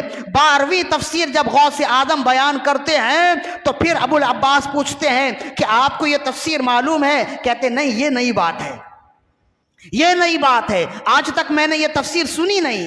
پھر غوث اعظم 12ویں تفسیر پر گفتگو کرتے, پھر 13ویں تفسیر بیان کرتے. ابو العباس پوچھتے یہ آپ کو معلوم؟ فرماتے یہ بھی نئی بات ہے, یہ بھی میں نے پہلے نہیں سنی. پھر آپ 14ویں تفسیر بیان کرتے, 15ویں تفسیر بیان کرتے. ہر تفسیر بیان کرنے کے بعد ابو العباس پوچھتے اور ابن جوزی حیران ہوتے اور کہنے لگے, دل میں کہتے, زبان سے کہنے لگے میں تو سمجھتا تھا کہ میں علم کا دریا ہوں, یہاں آ کر معلوم ہوتا ہے کہ علم کا دریا تو سامنے بہ رہا ہے, میں تو قطرہ بھی نہیں ہوں.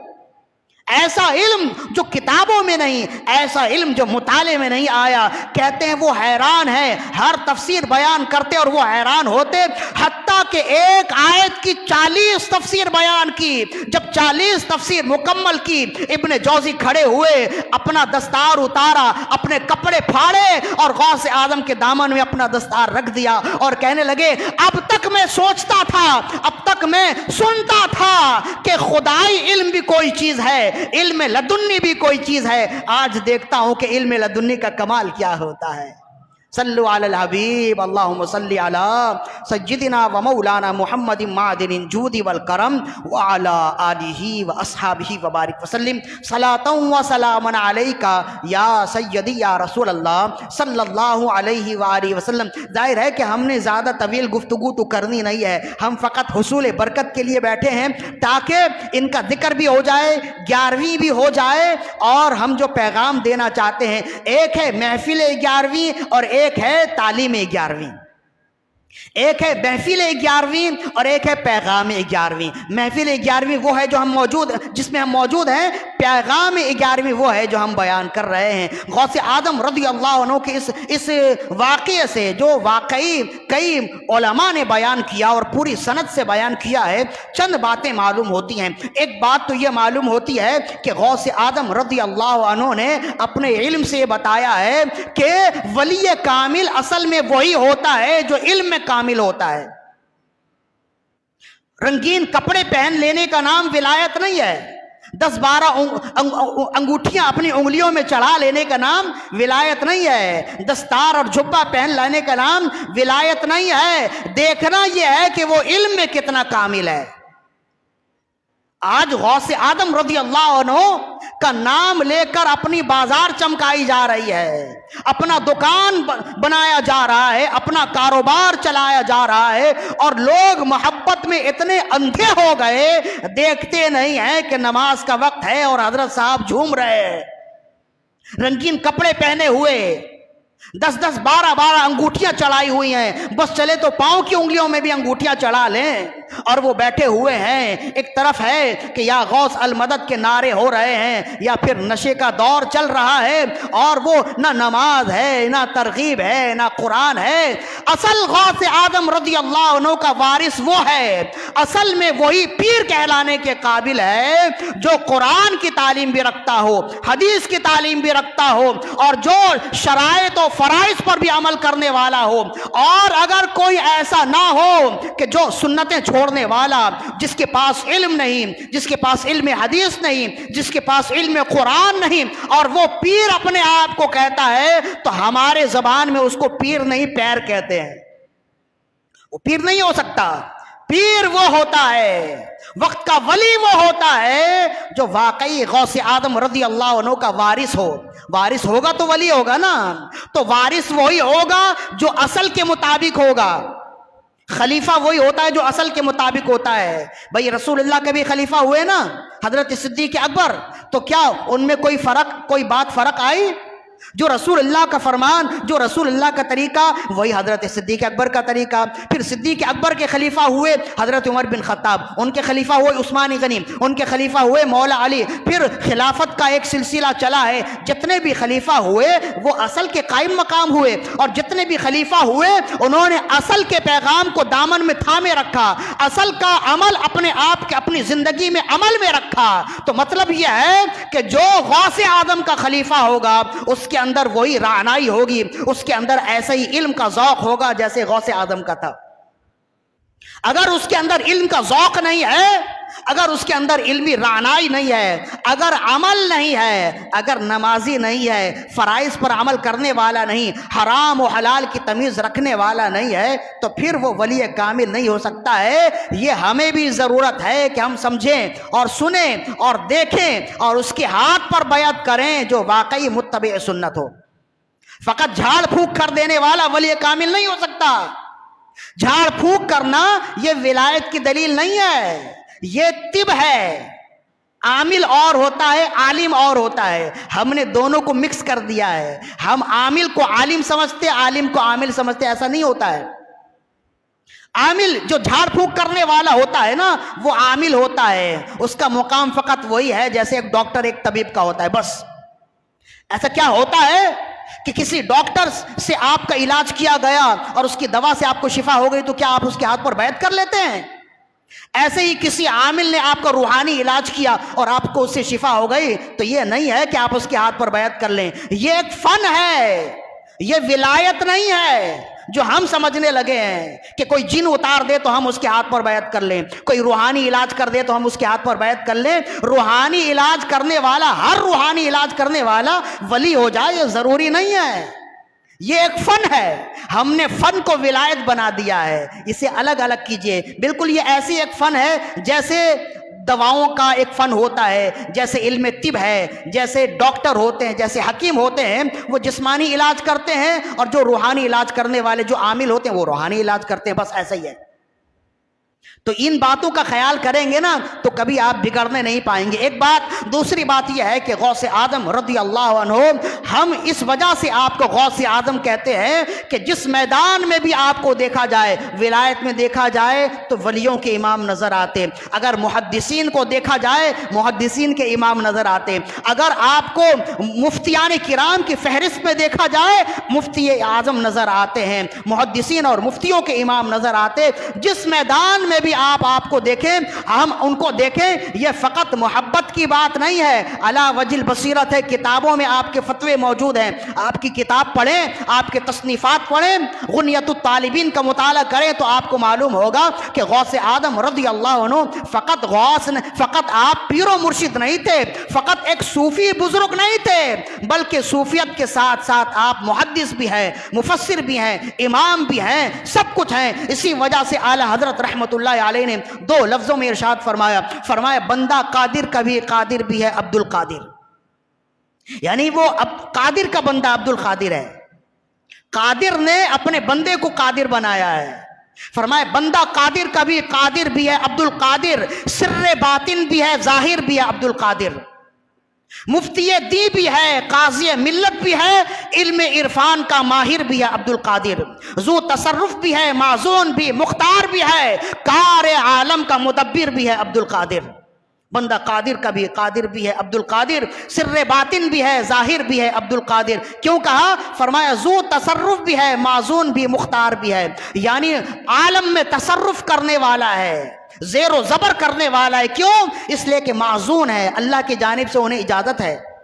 ذو تصرف بھی ہے، معزون بھی، مختار بھی ہے، کار عالم کا مدبر بھی ہے عبد القادر، مفتی شرح بھی ہے، قاضی دین بھی ہے، یعنی شریعت کا مفتی بھی ہے اور قرآن کا قاضی بھی ہے، قرآن کے مطابق فیصلے کرنے والا بھی ہے، مفتی شرح بھی ہے، قاضی دی بھی ہے، علم عرفان کا ماہر بھی ہے عبد القادر۔ اور اگر دیکھا جائے تو ظاہری علوم کے ساتھ ساتھ باطنی علوم بھی رکھنے والے ہیں۔ مطلب یہ ہے کہ غوث اعظم رضی اللہ عنہ کو ہم اس وجہ سے غوث اعظم کہتے ہیں کہ جس مینار سے دیکھا جائے، جس میدان میں آپ کو دیکھا جائے، آپ اس میدان کے سب سے پہلے شاہ سوار نظر آئیں گے۔ دو باتیں ہو گئی۔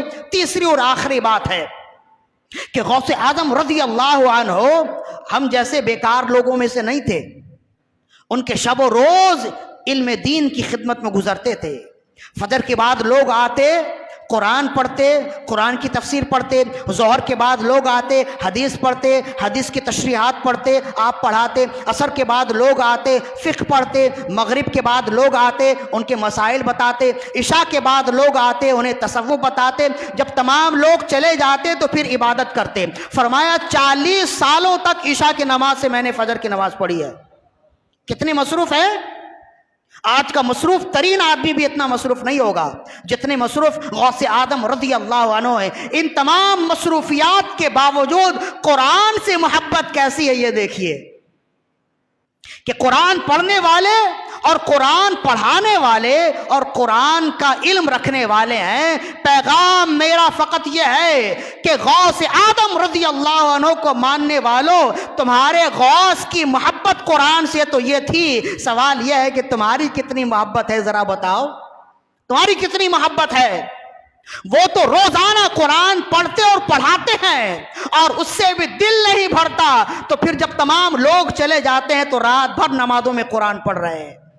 تمہارا اپنا معاملہ کیا ہے بتاؤ، تمہاری اپنی مصروفیات کیا ہے بتاؤ، کہ تم نے سب کچھ کر لیا ہے، سب کچھ پڑھ لیا ہے، اگر نہیں پڑھا تو قرآن نہیں پڑھا ہے۔ تو سچا غوث اعظم رضی اللہ عنہ کا ماننے والا وہ ہوگا جو غوث اعظم کی نیاز بھی کرنے والا ہے اور قرآن کو بھی سینے لگانے والا ہے۔ یہ اچھی طرح یاد رکھیے، جو قرآن سے جائے گا وہ دین سے جائے گا۔ جی ہمیں تو قرآن پڑھنا آتا نہیں، تو آپ کو آج سے 10 سال پہلے موبائل چلانا آتا تھا؟ اینڈرائیڈ موبائل چلانا آتا تھا آپ کو؟ مختلف ویب سائٹ دیکھنے آتے تھے، گوگل سرچ آتا تھا، یوٹیوب چلانا آتا تھا، اپنا اکاؤنٹ بنانا آتا تھا؟ نہیں آتا تھا نا، 10 سال پہلے تو نہیں آتا تھا، تو سیکھ گئے، جس کی ترجیح تھی تو سیکھ گئے، لیکن بچپن سے اگر نہ سیکھے تو قرآن پڑھنا نہ سیکھے۔ مطلب یہ ہے کہ جس چیز کی ضرورت ہو وہ سیکھی جاتا ہے۔ کچھ اس سے پوچھ لیا، کچھ اس سے پوچھ لیا، کچھ اس سے لے لیا، کچھ اس سے سیکھ لیا، سیکھتے سیکھتے اب اینڈرائیڈ موبائل چلانے کے اتنے ماہر ہو گئے کہ گویا یوں سمجھ لیجئے کہ یہ بیجا نہ ہوگا کہ موبائل چلانے والا بھی اتنے فنکشن نہ جانتا ہوگا جتنے آج کے نوجوان جانتے ہیں۔ تو ہم پہلے تو نہیں جانتے تھے نا، لیکن اس کی جانب توجہ ہوئی، شوق ہوئی اور ایک ضرورت بھی بنی، اور اب ایسا ہے بلا مبالغہ کہ انسانی زندگی کا 50% کام موبائل میں ہی ہو جاتا ہے۔ کچھ لینا ہے، کچھ دینا ہے، پڑھنا پڑھانا ہے، کچھ بنانا ہے، سب کچھ موبائل میں ہی ہوتا ہے۔ آفس کے بھی 70% کام موبائل میں ہی ہو رہے ہوتے ہیں۔ اب یہ ضرورت ہو گئی، اب یہ شوق نہیں ہے، اب یہ ضرورت بن گئی ہے۔ کسی کو کچھ دینا ہوتا ہے، لینا ہوتا ہے، پیسے ایک دوسرے میں ٹرانسفر کرنے ہوتے ہیں، سب کچھ موبائل سے ہی ہوتا ہے نا۔ تو جب ضرورت ہو گئی، ذہن میں خیال آیا کہ ابھی تو ضرورت ہے، ابھی تو اس کی اہمیت ہے، آگے اور اس کی اہمیت ہو جائے گی، تو کہیں ایسا نہ ہو کہ پھر اگر میں نے نہ سیکھے تو میرے لیے مشکلات کا سامنا ہو۔ سیکھنا چاہیے، تو مجھے تو آتا نہیں، کیا کریں؟ تو کوئی ماہر ہے اس سے سیکھیں۔ تو کوئی ماہر مل گیا، چلتے پھرتے کوئی مل گیا، 2 چیزیں اس سے سیکھ لیں، کوئی پھر مل گیا، 2-3 چیزیں اس سے سیکھ لیں۔ اس طرح سیکھتے سیکھتے سال 2 سال میں آپ ماہر ہو گئے۔ ایسا ہی ہوا ہے نا، ہمیں کسی نے سکھایا تو نہیں، لیکن ہم سیکھ گئے۔ تو اگر اسی طرح قرآن پڑھنے کا شوق ہوتا تو آج کے دن قرآن بھی اچھی طرح پڑھ لیتے نا۔ تو مطلب یہ ہوا کہ جتنی ترجیح موبائل سیکھنے میں ہے اتنی ترجیح ہمیں قرآن میں نہیں ہے۔ تو ہم ترقی کی طرف گئے یا تنزلی کی طرف گئے؟ بے شک تنزلی کی طرف گئے۔ لہذا غوث اعظم رضی اللہ تعالی عنہ کے ماننے والوں کو یہ پیغام میرا ہے، 11ویں کا یہ پیغام ہے، تم اگر رب کے سچے بندے ہو تو قرآن پڑھو اس لیے کہ رب کا قرآن ہے، رب کی کتاب ہے۔ تم اگر رسول اللہ صلی اللہ علیہ وسلم کے سچے امتی ہو، تم اگر واقعی سچے محمدی ہو تو اس کتاب کو پڑھو جو محمد رسول اللہ پر اترنے والی کتاب ہے، جو رسول اللہ صلی اللہ علیہ وسلم نے ہمیں دیا، جو دستور العمل ہے۔ تم اگر غوث اعظم رضی اللہ عنہ کے ماننے والے ہو، تم اگر واقعی رضوی ہو، تم اگر واقعی غوث اعظم کے غلام ہو، تب بھی قرآن پڑھو، اس لیے کہ غوث اعظم رضی اللہ عنہ نے اپنی زندگی میں قرآن سے جیسی محبت کی ہے، کسی دوسری کتاب سے ایسی محبت نہیں کی ہے۔ تو تمہاری نسبت کسی سے بھی ہو، قرآن نہیں چھوڑ سکتے تم۔ یہ ہماری بدنصیبی ہے کہ ہم سب کچھ کرنے والے ہو گئے، قرآن پڑھنے والے نہ ہوئے۔ ہم سے اچھے، ہم تو پڑھے لکھے لوگ ہیں نا، ہم تو یہ بالکل کھلے ذہن کے ساتھ اور کھلے دل کے ساتھ کہتے ہیں ہم پڑھے لکھے لوگ ہیں، پڑھے لکھے زمانے میں ہیں، لیکن ہم سے اچھے وہ لوگ تھے جو ہمارے آباء و اجداد تھے۔ وہ اتنے پڑھے لکھے نہیں تھے، لیکن صبح اٹھ کر وہ قرآن ضرور پڑھتے تھے۔ وہ اتنے پڑھے لکھے نہیں تھے، لیکن رات سونے سے پہلے قرآن پڑھ کر سوتے تھے۔ ہم پڑھے لکھے ہو گئے، لیکن پڑھا لکھا ہونا ہمیں کیا کام آیا؟ ہم نے سب کچھ کر لیا، قرآن کو چھوڑ دیا۔ لہذا غوث اعظم رضی اللہ عنہ کی 11ویں کی اس محفل میں میرا یہ پیغام لیتے جائیے، یہ بھولا ہوا سبق ہے، اب ہمیں یاد آ گیا تو ہمیں کچھ بھی کرنا ہے، قرآن پڑھنا ہے۔ قرآن پڑھنے کے اب ذرائع ہمارے پاس بہت ہیں۔ آپ گوگل میں بھی جائیں گے نا، یوٹیوب میں جائیں گے، وہ آپ کو خود ہی قرآن سکھا دے گا۔ اتنے ویب سائٹ موجود ہیں، اتنے اپلیکیشن موجود ہیں کہ آپ کو اگر نماز نہیں آتی وہ آپ کو نماز سکھا دے گا۔ قرآن پڑھنا نہیں آتا، آپ صرف اس سے پوچھتے رہیں، وہ آپ کو بتائے گا اس کا تلفظ کیا ہے۔ آپ آگے تو بڑھیں، آپ شوق تو رکھیں، اور اگر یہ سب نہیں کر سکتے تو کسی کو اجرت میں اپنے پاس رکھیں۔ آپ اجرت میں رکھ کے بہت سارے کام کراتے ہیں، کسی کو اپنے پاس اجرت میں رکھیں جو قرآن پڑھنے والا ہے، جو حافظ قرآن ہے، اسے اچھی اجرت پر رکھیں اور کم از کم آدھا گھنٹہ اس سے روزانہ قرآن پڑھیں۔ لیکن یہ بات ذہن میں رکھیے، کچھ بھی آپ نے کرنا ہے قرآن سے خالی نہیں ہونا چاہیے۔ حضرت ابن مسعود رضی اللہ عنہ کا طریقہ تھا، فجر کی نماز پڑھ کر جب بیٹھتے نا تو لوگ آ کر لائن سے بیٹھ جاتے آپ کے پاس۔ یہ شوق تھا صحابہ کرام کا، جو نئے نئے مسلمان ہوئے تمام لوگ آ کر بیٹھ جاتے۔ ابن مسعود ہر ایک کو ایک آیت پڑھاتے، اور جو پہلے سے پڑھا ہوتا اس سے پوچھتے کل میں نے کیا سبق دیا تھا؟ وہ کہتے آپ نے یہ آیت پڑھائی تھی، پھر اس کے بعد والی آیت۔ قرآن تو تھا نہیں نا اس وقت، جمع تو نہیں ہوا تھا، یہ سینہ بسینہ یہ آیات اور صورتیں چل رہی تھیں۔ پھر آپ اس کے بعد والی آیت پڑھاتے، اور جب پڑھاتے، جب اسے ایک آیت سکھاتے نا تو آپ کہتے یہ اچھی طرح یاد رکھو، زمین و آسمان میں جتنے خزانے ہیں ان تمام خزانوں سے بڑھ کر یہ ایک آیت ہے جو میں تمہیں سکھا رہا ہوں۔ اس کو معمولی مت سمجھنا، یہ کہتے ہر ایک آیت پر یہ کہتے، اور فرماتے زمین و آسمان کا خزانہ ایک طرف ہو جائے، اس آیت کو پڑھنا نہیں دیکھنا ایک طرف ہو جائے تو دیکھنے کی فضیلت زیادہ ہوگی۔ یہ ابن عباس فرمایا کرتے تھے۔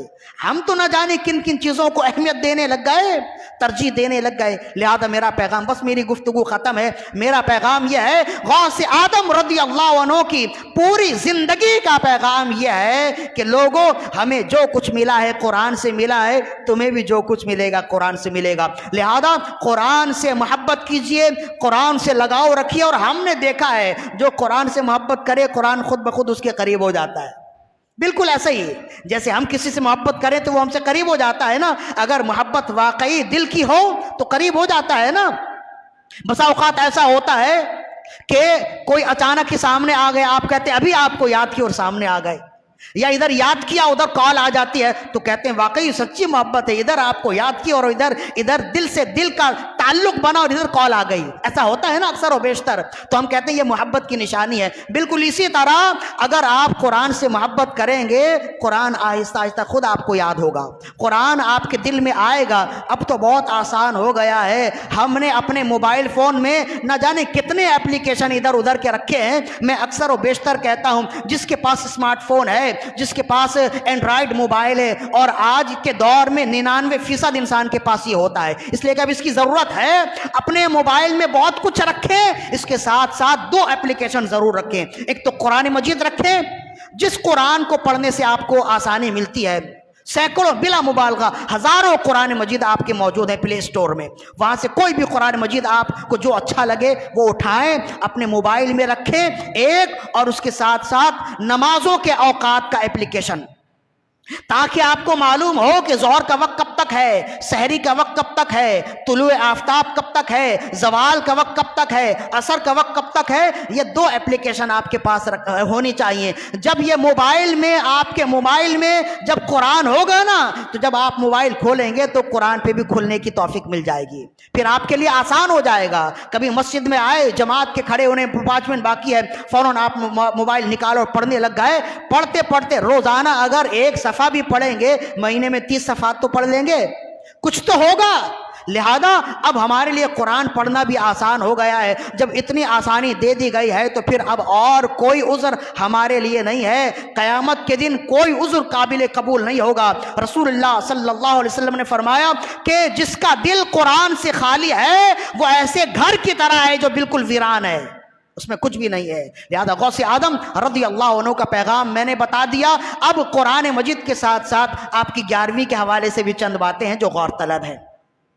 مفتی احمد یار خان نعیمی رحمہ اللہ فرماتے ہیں کہ میری زندگی کا یہ مجرب عمل ہے کہ جو شخص پابندی کے ساتھ ہر سال غوث اعظم رضی اللہ عنہ کی 11ویں کرتا ہے، پورے سال کے لیے اس کے دسترخوان میں برکتوں کا نزول ہوتا ہے، پورا سال اس کے لیے وسعت والا ہو جاتا ہے۔ یہ آپ کر کے دیکھیں تو پھر اس کی برکتیں آپ کو معلوم ہوگی۔ حضرت مفتی احمد یار خان نعیمی رحمہ اللہ فرماتے ہیں مجھے تو اتنی برکتیں ملی ہیں کہ میں 11ویں کرنے کے لیے سال کا انتظار نہیں کرتا، ہر مہینے کی 11 تاریخ کو 11ویں کرتا ہوں۔ یہ ہمارے ہاں برکتوں کا نزول ان چیزوں سے بھی ہوتا تھا۔ آپ دیکھیں ہمارے جو آباء و اجداد تھے نا، وہ ہر چاند کی کوئی تاریخ یاد ہو یا نہ یاد ہو، چاند کی 11 تاریخ وہ یاد رکھتے تھے۔ بڑی پیر صاحب کا نیاز کرنا ہے وہ یاد رکھتے تھے۔ جمعرات کے دن فاتحہ خوانی ضرور ہوتی تھی، پیر کے دن غریبوں کو کھلانے کا اہتمام ہوتا تھا۔ تو یہی ساری چیزیں تھیں، اس کی برکتیں تھیں کہ اس زمانے میں 10 کھانے والے ہوتے تھے، 1 کمانے والا ہوتا تھا، پورا ہو جاتا تھا۔ اور آج 10 کمانے والے 10 کھانے والے پورا نہیں ہوتا ہے۔ مہنگائی نہیں ہے، مہنگائی اس زمانے میں بھی مہنگائی کورونا تھا، اس زمانے میں بھی مہنگائی کورونا ہے۔ تو ہر زمانے میں اس کو ڈی گریڈ نہیں کیا جا سکتا کہ مہنگائی ہے، لیکن بہرحال برکتوں کی بھی تو ایک فضیلت ہے نا، برکتوں کا بھی تو ایک وجود ہے۔ تو یہ وہ کام ہے جو ہم بھولے ہوئے ہیں۔ ہمارے آباء و اجداد اتنے پڑھے لکھے نہیں تھے، لیکن وہ جانتے تھے کہ برکتیں کہاں سے آتی ہیں، تو یہ سب کام کرتے تھے۔ مفتی احمد یار خان نعیمی رحمہ اللہ فرماتے ہیں کہ میں نے دیکھا ہے کہ جو ہر مہینے کی نیاز حضور غوث اعظم رضی اللہ عنہ کی بارگاہ میں پیش کرتا ہے اور ان کے لیے ایصال ثواب کرتے ہوئے نیاز کرتا ہے، تو اس کی برکت سے اس کا کوئی کام بھی رکتا نہیں ہے، سارے اٹکے ہوئے کام ہو جاتے ہیں۔ اور فرمائے لیکن اس کا ایک خاص طریقہ ہے۔ خاص طریقہ یہ ہے کہ جب آپ یہ نیت کر لیں کہ میں ہر مہینے غوث اعظم کی نیاز کروں گا، آپ نیت بھی کیجئے، میں نیت کرتا ہوں کہ غوث اعظم کی نیت کروں گا۔ جب آپ یہ نیت کر لیں تو فرمایا اب آپ نیاز کرنے کے لیے ایک خاص تعداد میں رقم متعین کر لیجئے، خاص تعداد میں رقم جو بھی آپ کے سہولت کے مطابق ہو، جو آپ ہمیشہ کر سکیں، 11 روپے ہو، 111 ہو، 1011 ہو، یہ رقم آپ متعین کر لیجئے، مقرر کر لیجئے، اور مہینے کی 11 تاریخ کو اس میں اضافہ مت کیجئے، اسی رقم سے آپ نیاز کرتے رہیے۔ فرمایا اگر، اور پھر یہ ہے کہ دوسری بات یہ ہے کہ اس چیز میں نیاز کیجئے جس میں زیادہ چیزیں کھانے کی ہوں، چھوڑنے کی چیزیں کم ہوں۔ جیسے آپ اگر بریانی ہے، ان چیزوں میں آپ نیاز کریں گے تو اس میں ہڈیاں ہوتی ہیں، بہت ساری چیزیں ہوتی ہیں نا جو آپ چھوڑ دیتے ہیں۔ تو فرمایا بہتر یہ ہے کہ 11ویں کی نیاز ان چیزوں میں کی جائے جن میں زیادہ چیزیں کھانے کی ہوں۔ جیسے میٹھی چیز ہوتی ہے، جیسے حلوہ ہوتا ہے، اس میں پھینکنے کی چیز نہیں ہوتی ہے، ساری چیزیں کھانے کی ہوتی ہیں۔ اگر پھینکنے کی چیز بھی ہوتی ہے تو چند چیزیں ہوتی ہیں۔ فرمایا اگر آپ ان چیزوں کا اہتمام کریں گے، اگر آپ قاعدے کے ساتھ کریں گے تو پھر فائدے میں رہیں گے۔ جو ہم کہتے ہیں نا، اگر قاعدے میں رہو گے تو فائدے میں رہو گے۔ تو کوئی بھی کام اگر کیا جائے، قاعدے سے کیا جائے تو اس میں برکت ہوتی ہے۔ نماز پڑھنی ہے تو آپ قاعدے سے نماز پڑھیں گے تو ثواب ملے گا نا، برکت ملے گی۔ اسی طرح اگر آپ نے فاتحہ خوانی کرنی ہے، 11ویں کامیابی کی نیاز کرنی ہے، اگر آپ طریقے سے کریں گے اللہ رب العزت نیک لوگوں کی برکتوں کے طفیل اللہ ہی دینے والا ہے، اللہ ہی دیتا ہے، یہ دینے والے نہیں ہیں، اللہ نے اپنے کرم سے انہیں دیا ہے، یہ ہمیں دیتے ہیں۔ کبھی اللہ رب العزت فقط اپنے فضل و کرم سے غیبی قوتوں کے ذریعے سے دے دیتا ہے، اور کبھی کبھی ان اولیاء کاملین کے ذریعے سے دے دیتا ہے۔ دینے والا رب ہی ہے۔ کبھی ہم یا رب المدد کہہ کے رب سے مدد لے لیتے ہیں، کبھی ہم یا غوث المدد کہہ کے غوث کو وسیلہ بنا کر رب سے مدد لے لیتے ہیں۔ تو اس میں کفر و شرک کی بات نہیں ہے، اور چلتے پھرتے کسی کو کافر کہہ دینا، کسی کو مشرک کہہ دینا بہت بڑی جرت کی بات ہے۔ زندگی بھر آپ ایک شخص کو ٹوپی نہیں پہنا چکے، ایک بے نمازی کو نمازی نہیں بنا سکے، لیکن جرت کرنے میں آئیں تو دھڑالے سے لاکھوں کروڑوں لوگوں کو مشرک بنا دیں، بہت بڑی جرت کی بات ہوتی ہے۔ رسول اللہ نے فرمایا اگر کوئی کسی کو کافر کہے تو اس کا کہا ہوا لوٹتا ہے، یا تو اس تک لوٹے گا یا کہنے والے تک لوٹے گا۔ اگر آپ نے کسی کو کافر کہا ہے، واقعی وہ کافر ہوگا تو وہ کافر ہو جائے گا، اور اگر وہ کافر نہ ہوا تو وہ کفر آپ تک لوٹے گا، آپ کافر ہو جائیں گے۔ لہذا کہنے سے پہلے سوچنا چاہیے کہ آپ کیا کہہ رہے ہیں۔ رب ذوالجلال سے دعا ہے کہ خالق کائنات ہماری آج کی حاضری اپنی بارگاہ میں قبول و مقبول فرمائے، اور سلطان بغداد حضور سیدنا شیخ عبد القادر جیلانی قدس سرہ النورانی کا فیضان ہم تمام کے دلوں پر، ہم تمام کے قلوب پر وارد فرمائے۔ وما علینا الا البلاغ المبین۔ اچھا، یہ ہمارے ہاں یہ محفل ہے، سالانہ محفل ہوتی ہے۔ پچھلے کچھ سالوں سے محفل نہیں ہو سکی تھی، مختلف وجوہات ہیں۔ اس سال الحمدللہ ہمارے محسن صاحب بھی اس محفل کو دیکھتے ہیں، ظاہر ہے کہ آپ حضرات اس میں تعاون کرتے ہیں، لیکن روح روا یہی ہیں، یہی سب کچھ دیکھتے ہیں، تو آپ حضرات کو چاہیے کہ ان کا ساتھ دیں۔ یہ محلے کی محفل ہے، اب چونکہ ہماری مسجد کے بالکل قریب ہوتی ہے تو اگر کہا جائے یہ مسجد کی محفل ہے تب بھی ٹھیک ہے، وہ اصل کے لحاظ سے یہ محلے کی محفل ہے، علاقے کی محفل ہے۔ آپ حضرات اس میں ضرور شرکت فرمائیے۔ آج ہفتے کی رات ہے، آئندہ ہفتے کی رات انشاءاللہ یہ محفل ہوگی۔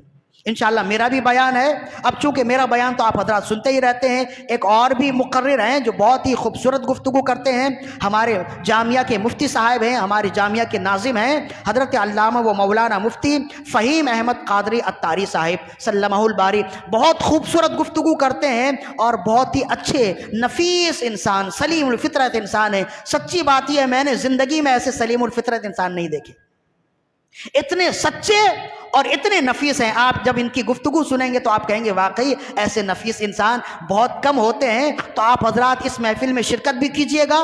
انشاءاللہ میرا بیان حضرت کتنے 11 سے 12 انشاءاللہ میرا بیان ہوگا، 12 سے 1 ان کا بیان ہوگا۔ میں نے تو کہا تھا کہ وقت تھوڑا کم کر دیجئے، تو ان کا اصرار یہ ہے کہ کچھ نعت خواہ بھی ہوں گے، وہ نعت خوانی بھی کرتے رہیں گے۔ اگر وقت واقعی کچھ نعت خوانوں نے جلدی وقت دے دیا تو ہو سکتا ہے کہ میرا بیان جلدی بھی شروع ہو جائے، 10:30 بجے اگر شروع ہوا تو 11:30 بجے ختم ہو جائے گا، پھر ان کا بیان شروع ہو جائے گا۔ بہرحال یہ ہے کہ ہم دونوں کا بیان ہوگا، آپ حضرات اس میں ضرور شرکت فرمائیے، اور شرکت کے ساتھ ساتھ اپنا حصہ بھی اس میں ضرور شامل کیجیے۔ اللہ تعالیٰ سے دعا ہے کہ رب ذوالجلال ہماری آج کی حاضری اپنی بارگاہ میں قبول و مقبول فرمائے۔